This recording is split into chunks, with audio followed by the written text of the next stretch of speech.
৭৫ জনের মধ্যে majority vote হলেই সে সংস্কার আপনা আপনি কার্যকর হয়ে যাবে। সো আপনাদের ব্যাপার, আপনারা ইচ্ছা করলে নেন, না না নেন। আজকে শপথ নিচে কতজন? শপথ নিচে মোট ৭৫ জন। এই ৭৫ জন দেখেন এখানে কোরাম কি লেখা আছে জানেন? দেখেন এখানে বলছে, শোনেন 10 নম্বরে পরিষদ কার্যক্রম পরিচালনার জন্য ন্যূনতম 60 জন পরিষদ সদস্যের উপস্থিতি প্রয়োজন হবে।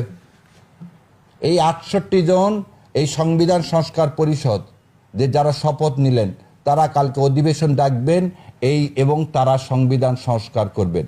এবং যারা আপনারা বিএনপি যারা শপথ নিলেন না তারা আপনারা বাইরে থেকেই এখানে আরো একটা ইন্টারেস্টিং জিনিস আছে। কি বলছে জানেন?